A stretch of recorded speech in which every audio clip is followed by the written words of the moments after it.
Nos ocupamos finalmente de la última de las propiedades textuales que habíamos enumerado al inicio de este vídeo, la adecuación.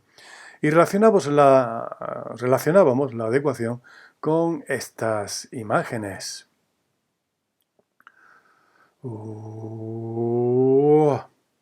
¿Y por qué la relacionábamos con estas imágenes? Bueno, aquí vemos dos chicos vestidos de manera distinta, porque se supone que van a situaciones comunicativas distintas. En un caso se trataría de una situación en la que hay una relación de, digamos, más familiaridad, más confianza con el interlocutor, con el receptor. En el otro caso se trataría de una relación más formal.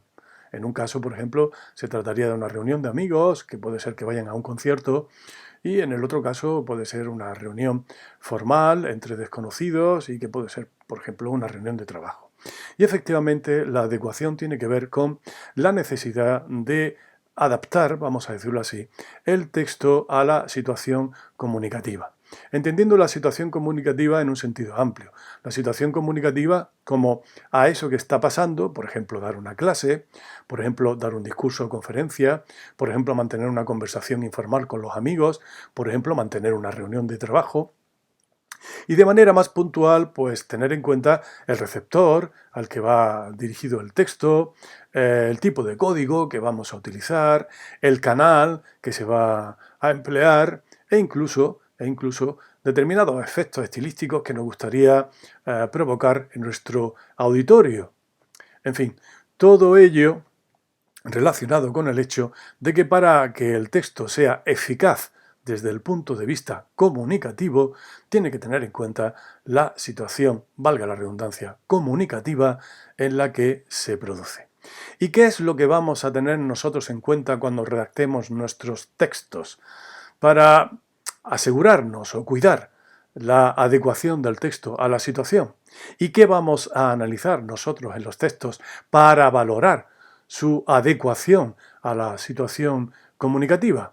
Pues fundamentalmente la variedad de lengua que se utilice y la comunicación no verbal, elementos de comunicación no verbal.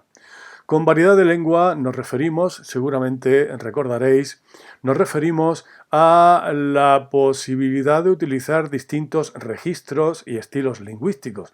Podemos hablar así de una manera más formal o menos informal, de una manera más culta o menos culta, e incluso podemos hablar o escribir con lo que se denomina vulgarismos, con incorrecciones desde el punto de vista articulatorio o desde el punto de vista ortográfico.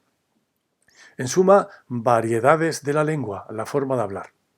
Y la comunicación no verbal. La comunicación no verbal, los elementos de comunicación no verbal, se refieren al hecho de que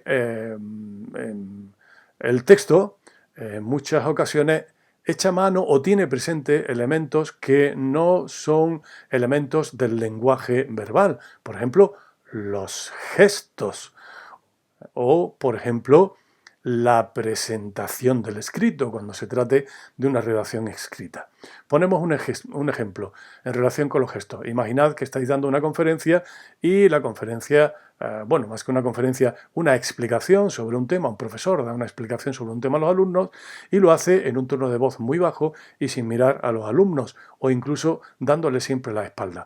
Este tipo de gestos, de actitudes, son gestos y actitudes que van en contra de la adecuación del texto a una exposición oral. Y en cuanto, por ejemplo, a códigos no verbales relacionados con el escrito, un ejemplo claro, como veremos a continuación, sería la organización del texto en párrafos o la ubicación, el desplazamiento del texto a izquierda, derecha o centrado, o las sangrías, es decir, por ejemplo, hacer que el primer renglón del primer párrafo se desplace un poco para de esa manera marcar más la separación entre los distintos párrafos y conseguir que se visualice mejor la estructura. Imaginar que escribimos todo el texto de seguido, ese texto puede estar puede ser un texto coherente desde el punto de vista del contenido, en cuanto a lo que hemos dicho de tema y de estructura, puede ser un texto bien cohesionado, incluso puede estar redactado en una lengua adecuada a la situación comunicativa, pero sin embargo, el hecho de que esté todo escrito con puntos y seguidos y sin separación visual entre los párrafos es un obstáculo para la eficacia comunicativa del texto. Bien, vamos a ver esto en un ejemplo. Y para ello echamos mano de nuestra carta.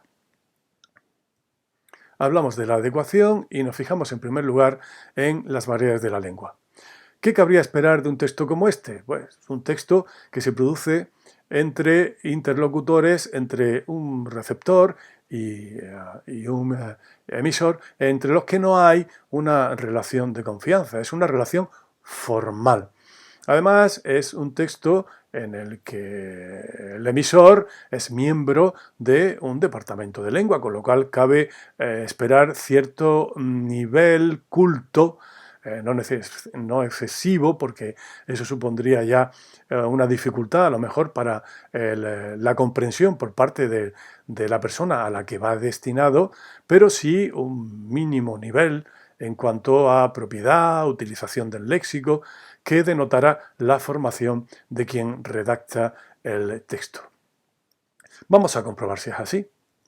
Aquí tenemos un muy señor mío, que denota una relación formal, un ustedes, que también denota una relación formal, expresarle mi gratitud, reciba un cordial saludo.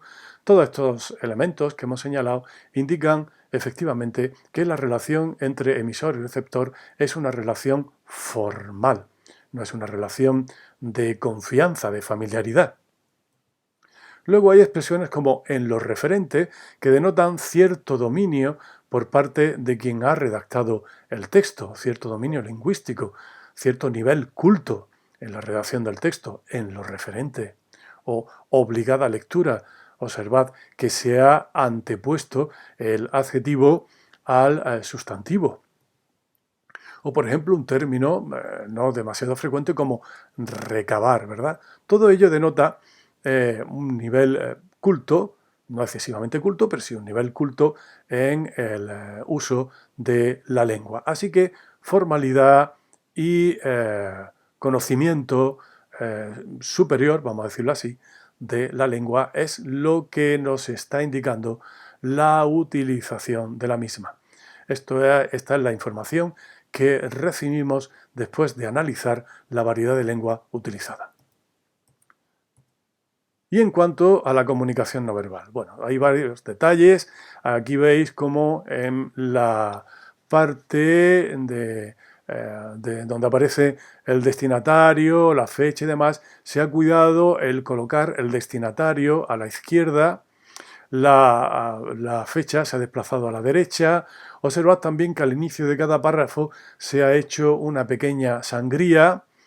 Nosotros lo que vamos a señalar es la división en párrafos, aunque podíamos haber señalado todo esto que os he ido enumerando, pero señalamos la división en párrafos como elementos de comunicación no verbal, es decir, no son palabras, para entendernos, no son palabras, sino que se trata de estrategias de utilización del espacio visual del escrito para favorecer la eficacia comunicativa, adaptándonos, adecuándonos al canal que hemos utilizado. Bien, y con esto ponemos punto y seguido a las propiedades textuales.